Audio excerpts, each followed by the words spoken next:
घर के होंगे हम घर के बड़े, तुम सपनों में जी रहे होंगे हम उम्मीदों के तले।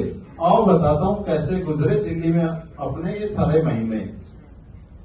25 जुलाई और सुबह के ठीक 9 बजे थे।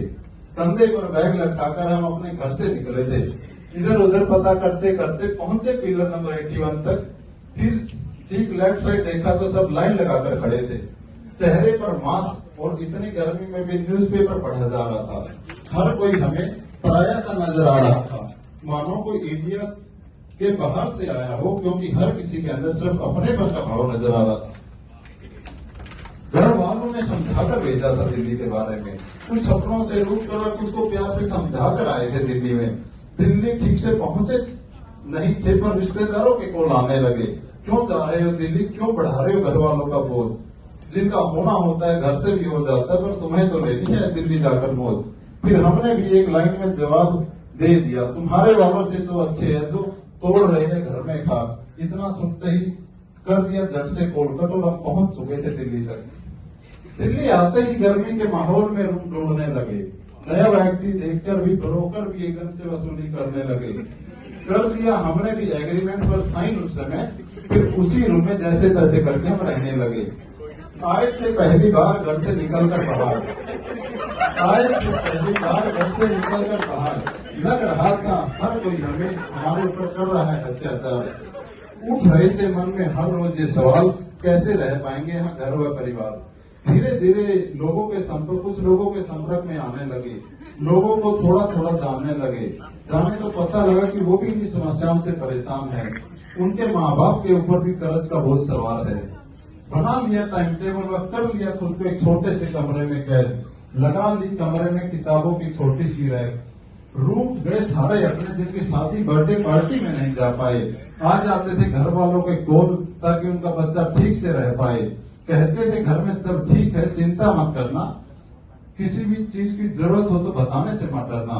मम्मी पापा भी 2 बात करके कट कर देते थे कॉल, क्योंकि कितनी देर वो भी अपने आंसुओं को कंट्रोल कर पाते। रोते थे वो भी रातों को, अपने बच्चे को इतना दूर कैसे रख पाते। हालातों से लड़कर हम यहाँ रहने लगे। बहुत बार भूखे पेट भी सोने लगे। अब तो खो चुके थे अपने सपनों में, टेस्ट को भूलकर सब कुछ खाने लगे और भंडारों में भी जाने लगे।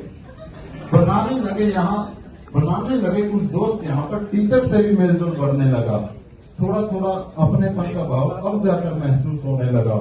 मिले यहाँ पर दोस्त ऐसे जो मिले खड़े आधी रात को भी, होती कोई समस्या तो सुलझा देते बड़ी से बड़ी बात को भी। देखा जब से लास्ट क्लास का टाइम टेबल, सो नहीं पा रहे रात को भी। बैठते थे जो लोग साथ में, हमेशा कल से तरस रहे हो एक मुलाकात को भी।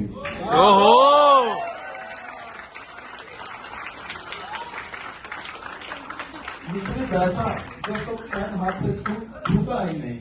लिखते लिखते टपक पड़े थे आंसू, पर पेन रुका ही नहीं।